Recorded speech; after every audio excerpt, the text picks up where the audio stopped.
Now, a round of $1,400 stimulus checks looks to be on the way. The Senate has already passed the $1.9 trillion plan over the weekend, and the bill is set to be approved by the House on Wednesday, and then signed by Joe Biden before the end of the week. The $1.9 trillion bill is aimed at bringing relief to struggling Americans, but it's also a big relief for President Biden.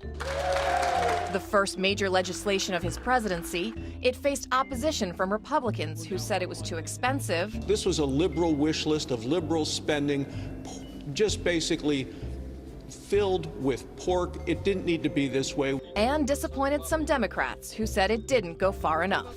We are going to continue our campaign to get the minimum wage up to $15 nationally. Then there was West Virginia Democrat Joe Manchin. All I did was try to make sure that we were targeting where the help was needed. Because of his party's razor-thin majority, he was able to hold up the bill until leaders agreed to lower the weekly unemployment benefits and provide its recipients a tax break. What's going on, everybody? How is everybody doing today? Now, this is your third stimulus check update and third stimulus package update. And first, I would like to announce the winner of the free $100 Amazon gift card. The winner is Patty Baker. Congratulations to Patty, you have just won a free $100 Amazon gift card. Now folks, if you didn't win the gift card this week, don't feel bad because I'm still doing an Amazon gift card giveaway this weekend. And to enter this giveaway, all you have to do is subscribe to the channel, turn on post notifications, and share my videos with your friends and family.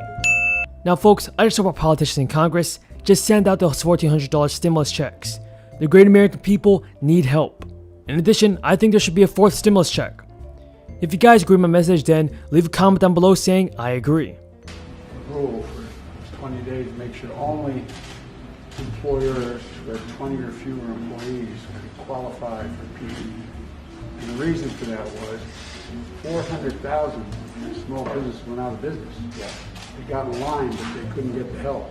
And we found out that an awful lot of that went to bigger businesses that, in fact, weren't supposed to qualify for this because they there used to be a thing called Inspector General to see where the money went.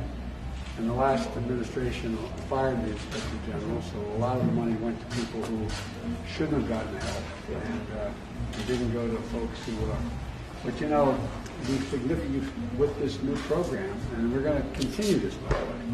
It's not only, you've been the only businesses with fewer than 20 folks could apply in the last couple of weeks, but now we're going to keep the focus on it because a lot of minority-owned businesses, women-owned businesses, are increased significantly by 20 and 15%, as well as getting people who, in fact, weren't able to get in line before. And it's hard to know how to get in line.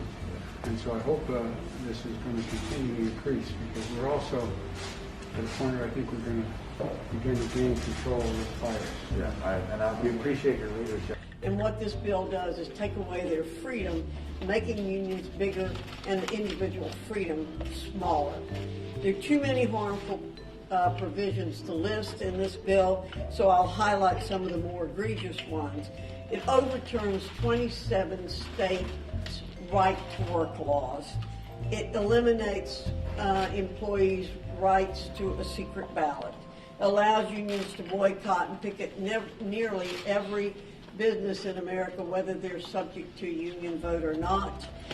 The bill reinstates destructive Obama-era regulations, includes California's controversial AB 5 with zero exemptions, which will deprive millions of Americans the opportunity to work independently and start their own businesses. This provision is particularly ill-advised since many Americans during COVID, like working parents, are taking advantage of the flexibility the independent contracting model offers. At a time when employers and workers are forced to tighten their purse strings, it's unconscionable that Democrats are pushing a bill that would take millions. For those of you on SSI and SSDI, Supplemental Security Income pays benefits based on financial need. And SSDI, or Social Security Disability Insurance, pays benefits to you, and SSI provides minimum basic financial assistance to older adults and people with disabilities with very limited income and resources. Federal SSI benefits from the Social Security Administration are often supplemented by state programs. As for SSDI, that supports individuals who are disabled and have a qualifying work history, either through their own employment or a family member.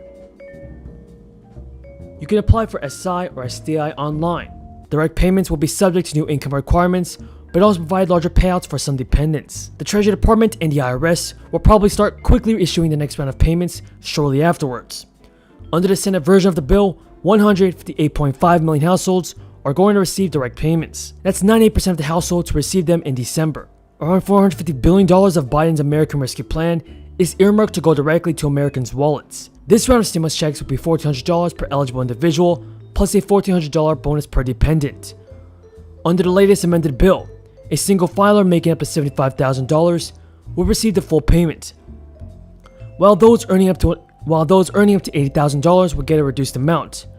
Joint filers making up to $150,000 will get the full $2,800. Eligibility will be based on your most recent tax return and your AGI. For the third round of checks, the IRS will use your 2019 or 2020 tax return to determine if you qualify for direct payment.